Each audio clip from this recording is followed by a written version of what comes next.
You've lost your domestiques that have been doing the chasing all day long, and so now it's looking like they're going to have to start using men that you'd intend for the lead-out train, because they're going to have to get this close. 5k to go, still not a huge panic, but the gap's open back out to 20 seconds. Yeah, they're going to have to burn a couple of those guys that would be the kind of early lead-out for the kind of guys that go from 4 to 2 kilometres. Those guys are going to have to be committed now. Well, this is where it starts to get cagey, because the sprinters don't want to use up the men of the lead-out train. They're hoping another team will blink first and buy the bluff and take over and chase this down, and leave your own team intact for a full lead-out. But that's to the advantage of this man, Søren Kragh Andersen. Now 4.5 kilometres to go, little downhill section, so gaining some momentum, a couple of turns as well. And it's dry, so and he'd be liking his chances. Yeah, and it's dry, so he can actually push on for once and not kind of hesitate on the corners. So you'll take a few risks on these corners, just to kind of ease out another couple of metres here and there. Bahrain-Victorious taking over now. Matej Mohoric putting in a big turn at the front. Never looks like he's going hard, but he's always monstering a massive gear as well. Plenty of NSN riders up here for Biniam. 3 of them, 2 riders in front of Biniam. So we now get another acceleration. It looks like Davide Ballerini, possibly from XDS Astana.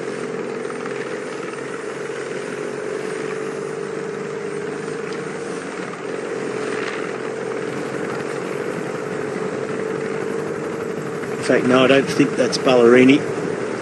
Maybe waiting to help with the lead out for Mike Turnison, who's up there on the top 6 in GC. 14 seconds now for Kragh Andersen with 3.5 kilometres to go on this stage 4 of the Renewi Tour. 187 kilometres, 183.5 of it already done. The road dips and dives and twists its way into Bilsen. And Søren Kragh Andersen has now been given the opportunity to ride for himself in the absence of Jonathan Milan, who won stage 1 of this race. A look over the shoulder tells Kragh Andersen that the gap is opening further, and it's a very reduced peloton that's on the chase. Yeah, just one more left-hand corner to go before it's kind of straight into the finish, so it won't be easy. Edward Turns up there in second position now, the teammate of Søren Kragh Andersen, just trying to come up and get himself in the way a little bit, break the rhythm of any chasers. Look at him go on the brakes there and let this gap open to the rider in front. That is experience from Edward Turns. It's a cheeky move, but it's done exactly what he wanted it to do. Yeah, it's taken the push out of the front of that group. Yeah, so now the XT assistant rider has to close the gap, and he's used up his turn on the front, in a sense, swing over. It's up to EF, who, he's coming back from 4th position. You see Tim Miller just kind of moving up, trying to find his teammates. Oh, that was very clever by Edward Turns. Perfect time. He couldn't get to the front to try and slow them down. Next best thing, let the guy on the front go, completely break the rhythm of the group. Søren Kragh Andersen maintains a 15-second gap, and he's closing in on 2 kilometres to go. The gap on the road, 230 metres.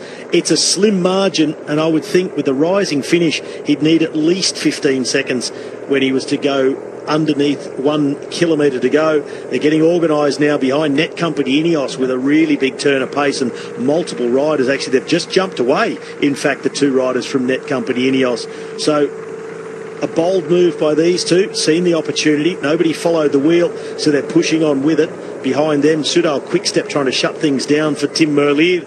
So the big sprinters are there. Merlier, Philipsen, Kooij, Groenewegen, Germay, Declan.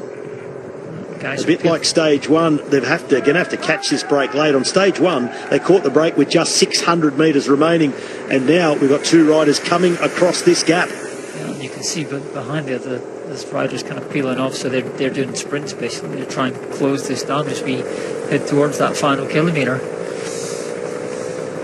Well, under 1.5 kilometres to go now, so the metres are flying by for Søren Kragh Andersen.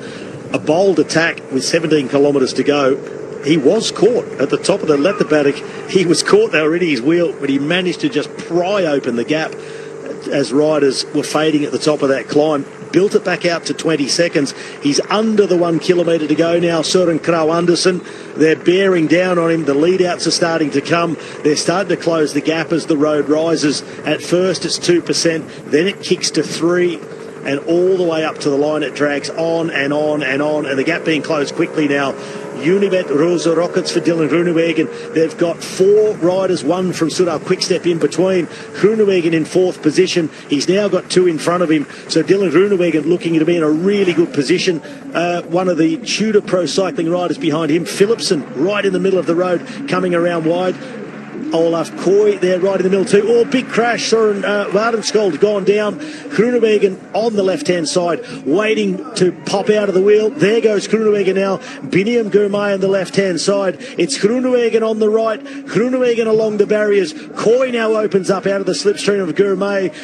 Groenewegen starting to fade, and Kooij now. Kooij in the front, tackled by Jasper Philipsen, and it's Olav Kooij, Philipsen. Another photo finish in this Renewi Tour. Let's see it. Yes, that's Philipsen already ahead just before the line, and that is the tyre width. Tyre width, yeah. And they wouldn't have been sure like who got that. It looks like the amount of effort they've had, they'll probably be seeing stars by this point. You see, barely a tyre.